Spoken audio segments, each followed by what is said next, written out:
Je pense que comme tout le monde, vous voyez énormément de verre. Alors non, c'est pas que parce que c'est le printemps, ce n'est pas parce que il y a des oiseaux qui gazouillent à droite à gauche et même un retour d'activité sur Twitter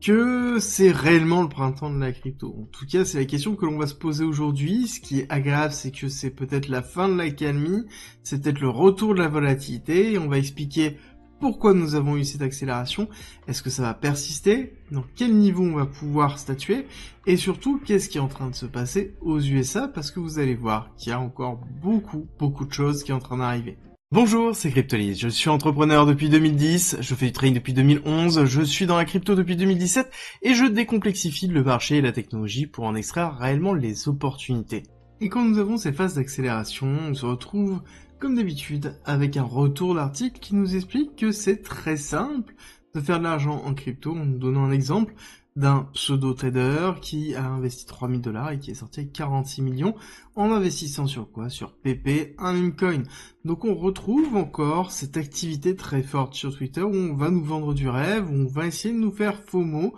comme d'habitude, et toujours de la même façon, on passe d'un extrême à l'autre, on passe d'une peur à l'inactivité et de l'inactivité au FOMO et à l'excitation. C'est toujours ce passage entre les différentes émotions qui fait que c'est très compliqué. Alors que on se retrouve quand même dans une situation qui est un petit peu complexe au niveau de l'ETF spot Ethereum. On a la SEC qui essaie de trouver un moyen de refuser cet ETF. Un moyen qui va être assez simple pour eux, ce serait de le qualifier en tant que securities, c'est-à-dire qu'en tant qu'action pure et non plus en tant que commodities, c'est-à-dire moyen de paiement ou tout simplement matière première, sauf que c'est beaucoup plus compliqué que ça, étant donné qu'on a quand même une bataille légale qui est aux USA, qui est même très forte, dans lequel on va avoir dans la semaine ou la semaine prochaine le vote au Sénat qui va valider ou invalider justement le SAB 121, qui est tout simplement le droit de diminuer le pouvoir de la SEC concernant la validation,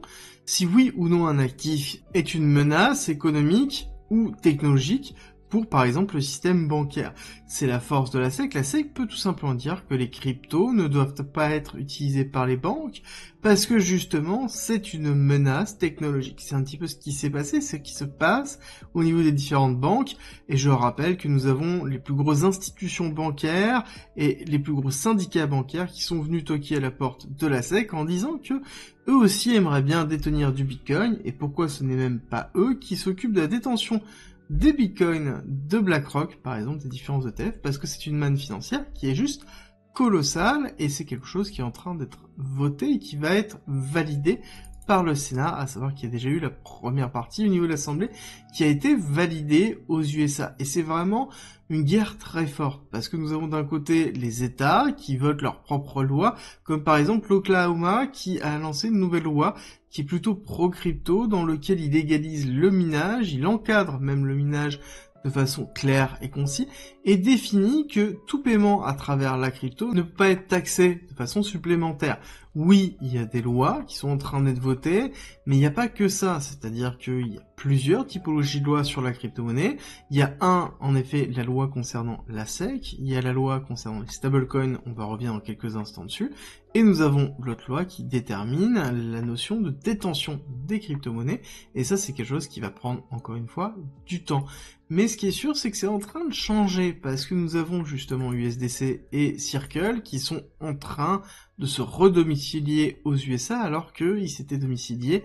en Angleterre, et parce qu'ils veulent rentrer en bourse. Et ça c'est quelque chose qui est relativement fort, qui est peut-être un signal du changement au niveau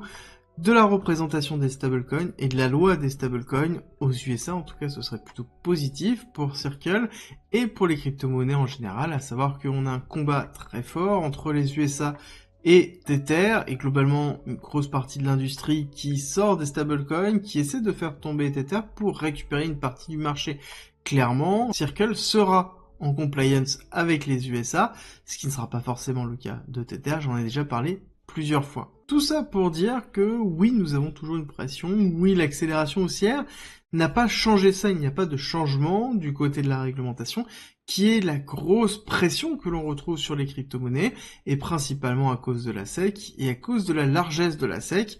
et de la pression qu'elle est en train de mettre sur l'ensemble des altcoins et notamment Ethereum, une très forte pression. Mais qu'est-ce qui a entraîné cette accélération haussière? Alors, on pourrait dire que c'est un petit peu comme ce qui s'est passé au niveau des ETF et de la SEC. La SEC a partagé certainement son stagiaire avec le département du travail. En tout cas, ce qui est sûr, c'est que c'est le même stagiaire ou quelqu'un de sa propre famille, parce que c'est le même principe. Ils ont donné les datas 30 minutes avant la date officielle, et à savoir que ce sont des données qui sont les données les plus regardées actuellement. Je rappelle que ces données-là sont les données de l'inflation, et ces données de l'inflation, c'est ce qui détermine si Jérôme Powell va, oui ou non, baisser ses taux, si oui ou non l'économie américaine est en train de tomber dans une récession ou une dépression. Et ça a été libéré 30 minutes avant. Alors du coup, ça nous fait écho au tweet qui était sorti de la SEC un jour avant validant les ETF spot Bitcoin, et on peut vraiment se demander quelle est la probabilité que ça arrive à 6 mois d'intervalle, que deux énormes news comme ça soient leakées de façon totalement aléatoire et quelques heures ou minutes avant l'annonce. En tout cas, ce qui est sûr, c'est que les chiffres sont positifs. Nous sommes à 3,4, alors que on avait une appréhension au niveau de cette inflation. On est au niveau des chiffres, c'était attendu à 3,4, on a eu 3,4, et en tout cas, on a bien une diminution, on était à 3,5 en mars, donc peut-être on est en train soit de stabiliser au niveau de l'inflation, soit de chuter. En tout cas, il y a quelqu'un qui a le sourire, c'est Jérôme Powell, parce que ça veut dire qu'on n'est peut-être pas dans cette notion de déflation qui fait excessivement peur, déflation qui est vraiment une crise économique très dure et qui aurait été très compliquée à gérer, et le marché américain est parti directement à balle avec une accélération énorme et un nouvel ATH qui a été effectué sur le S&P 500 où on a cassé les 5300, quelque chose qui est très positif, que l'on attendait pas forcément tout de suite, et justement qui met fin à la possibilité d'un très très gros retracement parce qu'on est allé chercher ici le top et on est en train de consolider au-dessus. Ce que l'on va attendre ici, ça va être plutôt en weekly, la clôture de cette semaine, qu'on analysera bien évidemment dans la vidéo de samedi. Et cette accélération haussière, elle s'est sentie énormément aussi au niveau des 7 magnifiques, mais le Nasdaq par exemple n'a pas fait de nouvelle ATH. Et c'est là où on voit qu'on a une respiration du marché qui représente le plus l'économie américaine, pas forcément que la tech, même si la tech a un poids très important dans la S&P 500, et c'est là où on voit qu'on a une véritable respiration du marché sur la probabilité d'avoir une baisse des taux et de ne pas avoir des bâtons dans les roues de la Fed pour pouvoir justement diminuer la pression que l'on peut avoir. Et forcément, ça s'est senti au niveau de Bitcoin, étant donné que nous avons eu une hyper accélération avec une bougie et un regain de la volatilité. Est-ce que ça veut dire que c'est la fin de la crise américaine ? Non, pas forcément, mais en tout cas, ce que ça veut dire exactement, c'est qu'il y a bien un retour de la corrélation entre l'économie américaine et le Bitcoin, et que c'est quelque chose qui nous permet de repartir à la hausse quoi qu'il arrive. Et ce qui est intéressant de voir, c'est de dézoomer dans toute cette partie-là. Parce que ce n'est pas parce que je parle souvent de peur que l'on est bear, ce n'est pas parce qu'on parle souvent d'euphorie qu'on est bull. On est tout simplement en train de parler des sentiments du marché et de pourquoi ces sentiments sont présents et quels sont les risques de l'un et l'autre. En tout cas, quand on est dans la peur, ce sont généralement des opportunités d'achat. Quand on est dans l'euphorie, ce sont généralement des opportunités de vente, et je vais vous expliquer pourquoi. Mais avant, si vous aimez mon contenu et que vous voulez me soutenir, c'est très simple. Likez, partagez et abonnez-vous si ce n'est pas déjà fait. Et du coup, je vais vous expliquer pourquoi nous sommes potentiellement dans une zone intéressante et qu'il faut peut-être aussi prendre, encore une fois, un petit peu de recul pour recentrer par la suite. Recul qui est effectué avec ce screen dans lequel on a retrouvé cette typologie de screen qui sont les screens de cycle, qui est plutôt cohérent, dans lequel on se retrouve, oui, dans une typologie de halving, post-halving, dans une respiration, et que on rentre dans cette notion d'argent débile, dans lequel on a cette phase d'expansion, de préparation d'expansion, puis la phase d'expansion. Alors, il faut juste pas considérer que ce sont les périodes, le summer étant le summer du cycle, et le printemps du cycle, d'accord, sont toujours la représentation du cycle à travers les saisons, et je trouve ça intéressant comme représentation. C'est pour ça que je voulais vous le préciser et vous rappeler que nous sommes aussi dans le printemps au niveau du cycle, et nous sommes dans cette phase post-halving où oui, nous pouvons avoir une zone de ranging, oui, nous pouvons avoir un retracement, oui, nous pouvons avoir une accélération. C'est une zone d'incertitude qui est en plus renforcé par le fait que nous sommes actuellement dans le retest du top actuel. Mais du coup, est-ce que ça veut dire que c'est la fin du retracement? Ça veut simplement dire actuellement que nous avons pris une phase de liquidité qui se trouvait dans ce top-là, qui est plutôt positif. Nous sommes en train de consolider au-dessus, mais je rappelle que nous sommes à ce niveau-là, que j'avais noté il y a relativement longtemps, qui est le niveau de retest classique, parce que nous avons comblé l'imbalance, nous sommes allés chercher les liquidités qui se trouvaient dans cette zone-là, mais nous n'avons pas fait la rupture, le break of structure ici. Il aurait fallu très clairement, et c'est encore possible, d'aller faire une cassure au niveau de ce top-là, au niveau des 67 000, et consolider au-dessus des 67 000. Ce qu'on aime voir, c'est une accélération haussière, et un petit pullback pour bien retravailler ici ce break of structure, avant de repartir à la hausse, et là on peut se dire qu'on va chercher les 74 000 à minima pour pouvoir repartir. Si ce n'est pas le cas, ça veut dire que là on aura tout simplement ce qu'on appelle un fake, avec prise de liquidité, et on ira retourner en dessous du break of structure, consolider en dessous, pour faire une continuité baissière, d'accord? Donc nous sommes ici dans une zone très importante, qui n'est plus d'incertitude, mais qui est plus de validation, justement, du cours. Est-ce que oui ou non, on va faire une petite continuité pour aller faire un retest et repartir? Là, on aura un signal qui sera très bullish. Ou est-ce qu'on va consolider en dessous et à ce moment-là, ce sera plutôt bearish avec une validation d'un retest des 60 000 à minima, soit on va justement aller un petit peu plus haut et faire le retest bearish. C'est pour moi en fait une situation qui est très intéressante, et on dit souvent que le trading ce n'est pas prévoir l'avenir, mais c'est déterminer les zones dans lesquelles on va intervenir, et nous sommes dans une zone d'intervention parce qu'il faut surveiller ce qui est en train de se passer. En tout cas, ce qui est sûr, c'est qu'on a retiré une grosse partie des liquidités, j'en avais parlé justement hier et avant-hier, que cette zone de liquidité était très importante, mais la plus grosse zone reste ici au-dessus de 67 000, parce que c'est là où il y a la majeure partie des liquidités de toute cette partie-là. D'accord, encore une fois, nous sommes dans une forme de respiration,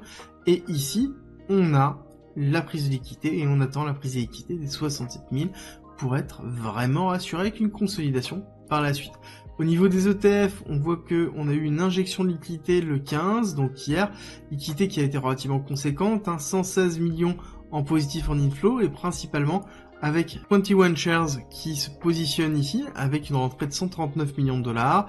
et qui nous rappelle que nous avons toujours les institutionnels qui sont présents et qui cherchent à toujours se positionner. Ce qui est positif aussi, c'est que nous avons le Total Market 3 qui continue sa compression. On n'est pas sorti par le bas, on n'est pas sorti encore par le haut. Cette compression, elle est très importante parce que justement, ça veut dire que on attend une réaction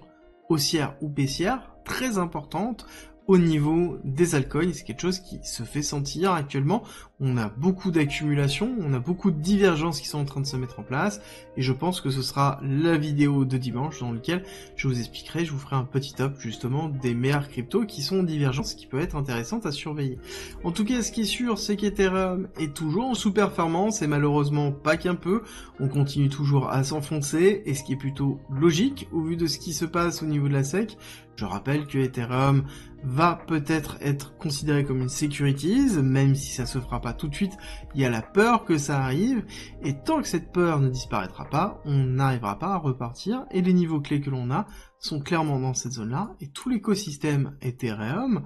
est toujours en dessous du marché parce que nous avons cette pression sur Ethereum, et nous avons la pression au niveau de la validation d'un potentiel ETF spot Ethereum. Il est sûr et certain que là, à partir du moment où on aura cette validation-là, on aura quelque chose qui se reprendra du poil de la bête et qui repartira potentiellement en surperformance sur l'ensemble du marché. Pour conclure, nous avons une bonne nouvelle au niveau de l'économie américaine qui s'est répercutée sur la crypto-monnaie, ce qui est plutôt positif en général. Malheureusement, là où le S&P 500 a fait un plus haut, c'est pas le cas au niveau de Bitcoin. On a juste retracé dans une zone de rechargement et de retest pour une continuité baissière. Donc on attend soit la confirmation de cette continuité baissière, soit l'invalidation et donc une confirmation peut-être d'aller chercher avec le dépassement des 67 000, les 74 000 qui serait le haut de ce range, et donc on ferait la deuxième borne haute de ce range. Et encore une fois, il n'y a rien d'anormal étant donné qu'on se retrouve toujours dans ces zones de léthargie et que on va passer dans ces périodes-là toujours de l'émotion de peur à l'émotion du FOMO et de l'enthousiasme, et c'est quelque chose dans lequel il va falloir s'habituer parce que c'est comme ça dans cette fractalité, c'est comme ça dans cette saisonnalité pour reprendre l'image que je vous ai montrée tout à l'heure. Donc on est vraiment dans quelque chose qui est classique. Encore une fois, on prend un maximum de recul, on se prépare aux différentes éventualités. L'important c'est d'avoir un plan, et c'est là justement où vous allez être serein dans votre investissement. J'espère que cette vidéo vous a plu. Si c'est le cas, n'oubliez pas de liker et partager, et nous on se retrouve très vite pour une nouvelle vidéo.